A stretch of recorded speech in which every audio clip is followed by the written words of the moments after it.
Hoje vamos falar sobre um dos casos mais tristes e chocantes da história recente do Brasil. O caso de Eloá Pimentel, um crime brutal que paralisou o país em 2008, gerando comoção nacional e um intenso debate sobre segurança pública e violência doméstica. Neste vídeo, vamos relembrar os principais acontecimentos desse caso tão marcante, entender como foi o julgamento do culpado aqui no Brasil e imaginar como seria a condenação se o crime tivesse acontecido na Indonésia, um dos países com as leis mais rígidas do mundo. Então já deixa o seu like, se inscreva no canal para apoiar nosso trabalho e compartilhe este vídeo com quem gosta de reflexões sobre justiça e direitos humanos.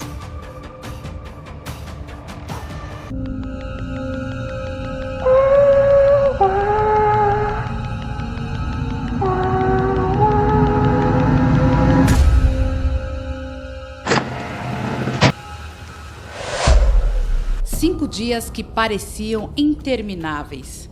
Dentro do apartamento de um conjunto habitacional de Santo André, na Grande São Paulo, um rapaz desequilibrado com uma arma na mão. O caso Eloá Pimentel é, até hoje, lembrado como um dos episódios mais tristes e chocantes da história policial brasileira. Tudo aconteceu em 13 de outubro de 2008, na cidade de Santo André, no estado de São Paulo. Eloá Cristina Pimentel, de apenas 15 anos, uma jovem cheia de sonhos, com uma vida inteira pela frente, foi feita de refém dentro do próprio apartamento por Lindenberg Alves, seu ex-namorado de 22 anos. O relacionamento dos dois já havia terminado, mas Lindenberg não aceitava o fim. Movido por ciúmes e inconformismo, ele decidiu invadir o apartamento onde Eloá estava com os amigos, iniciando um dos sequestros mais longos da história do Brasil. O cerco durou mais de 100 horas, mais de 4 dias de tensão ininterrupta, e foi acompanhado ao vivo pela imprensa, que transmitia cada movimento do prédio. Durante esse período, além de Eloá, a amiga Nayara Silva também foi feita de refém. Em um momento, Nayara chegou a ser liberada, mas inacreditavelmente acabou voltando ao local após ser incentivada pelas autoridades, numa tentativa desesperada de negociar com Lindenberg. Eloá e Nayara passaram a madrugada amarradas. No dia seguinte, depois de 30 horas de cativeiro, Nayara também foi libertada.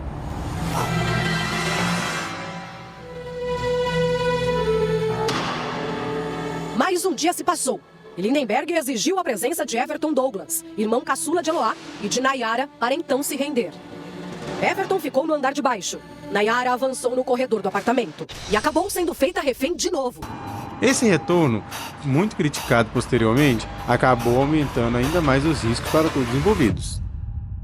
As negociações foram marcadas por sucessivos erros estratégicos.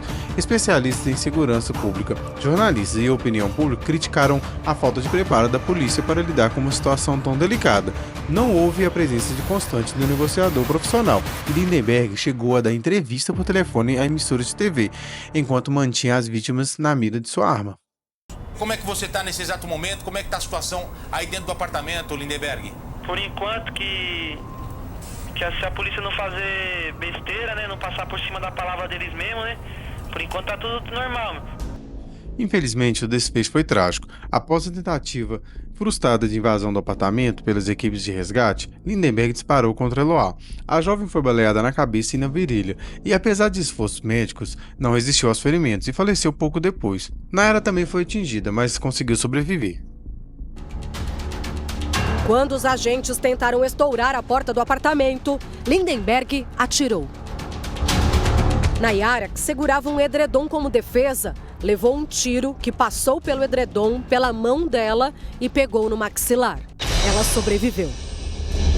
Já Eloá levou um tiro na virilha e outro fatal no rosto. Lindenberg foi contido e preso.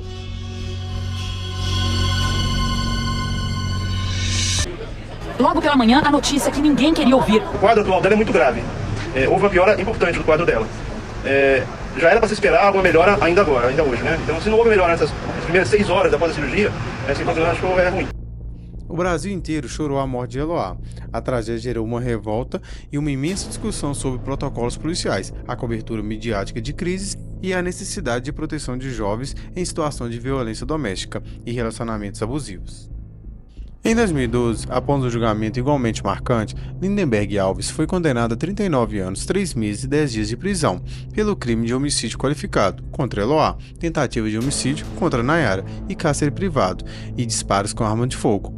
Apesar da pena severa, o sistema brasileiro prevê possibilidade de progressão de pena, que gerou ainda mais polêmica e indignação na época.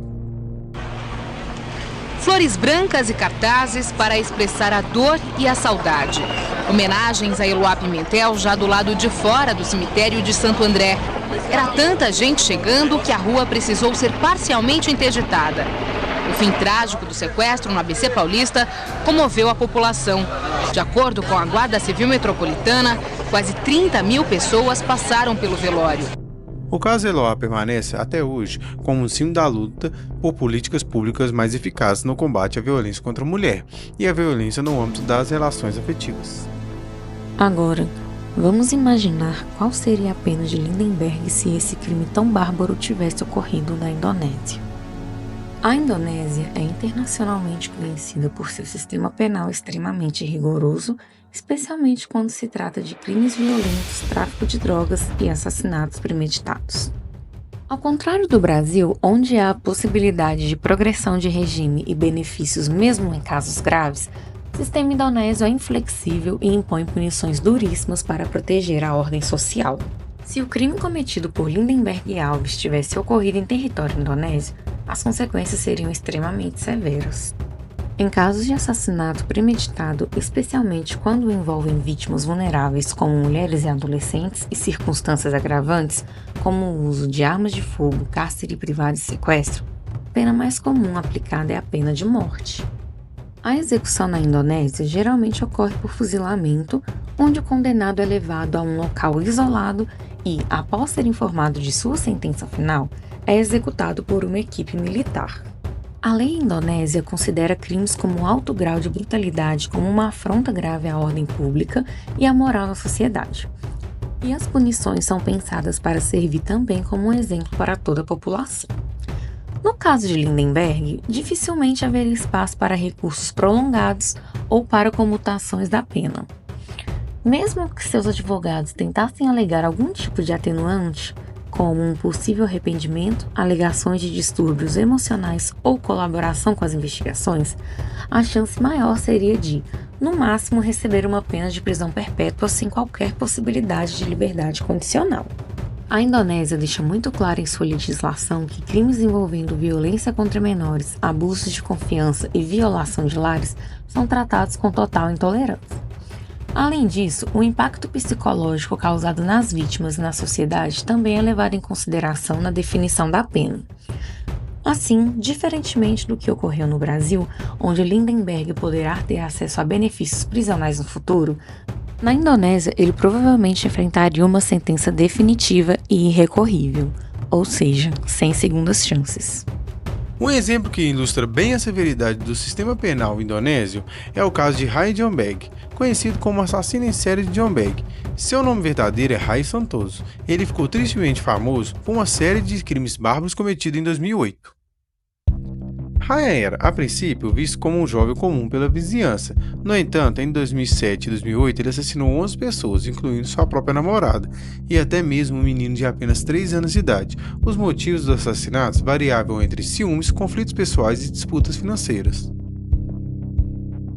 O caso ganhou atenção nacional quando a polícia, após denúncias de desaparecimentos, encontrou corpos enterrados no quintal da casa da família de Rai. As investigações revelaram um padrão de brutalidade e premeditação nos crimes, o que chocou profundamente a sociedade indonésia, conhecida por valorizar fortemente a preservação da vida e os laços familiares. Diferente de muitos sistemas que ponderam a saúde mental ou arrependimento, na Indonésia a abordagem é bem direta. A gravidade e o número de vítimas pesaram fortemente no julgamento. Em 2009, Ryan foi condenado à pena de morte, decisão que gerou grande apoio popular e foi vista como uma resposta firme às atrocidades cometidas. Atualmente, Ryan aguarda sua execução no corredor da morte, onde presos vivem em condições extremamente rígidas, sem previsão exata para a data da execução, uma estratégia psicológica que, segundo as autoridades, reforça a gravidade da punição. Esse caso exemplifica claramente a diferença cultural e legal entre o Brasil e a Indonésia. Enquanto aqui existe maior foco na reabilitação e a possibilidade de reinserção social, lá a prioridade é garantir justiça rápida e punitiva para as vítimas e seus familiares. Os como de Raya e em paralelo de Lindenberg são tratados com máxima severidade, reforçando a política de tolerância zero para a violência extrema. Após analisarmos os sistemas de justiça tanto no Brasil quanto na Indonésia, fica a grande questão. Qual é o limite da punição quando o crime é tão grave e brutal? Será que as leis brasileiras estão no caminho certo ou um sistema mais rigoroso como o da Indonésia poderia garantir mais justiça para as vítimas? E você, o que acha? Será que a pena aplicada a Lindenberg no Brasil foi suficiente para um crime tão horrível? Ou, como seria no caso da Indonésia, ele deveria enfrentar uma sentença mais severa, como a pena de morte ou prisão perpétua sem chance de apelação? O Lindenberg Alves, o assassino da namorada Eloá, ele foi condenado a 39 anos de prisão, ele está pedindo a redução da pena. Ele quer reduzir a pena, por enquanto, que está em 109 dias. Isso por causa do trabalho e do estudo que ele tem feito dentro da prisão. A justiça deve ser punitiva ou deve focar mais na reabilitação do criminoso? Comente aqui embaixo a sua opinião, compartilhe o vídeo com seus amigos e vamos continuar essa conversa sobre a diferença nos sistemas de justiça ao redor do mundo. Se você gosta desse tipo de análise, não se esqueça de se inscrever no canal e ativar as notificações para não perder mais casos impactantes como este. Obrigada por assistir e até a próxima.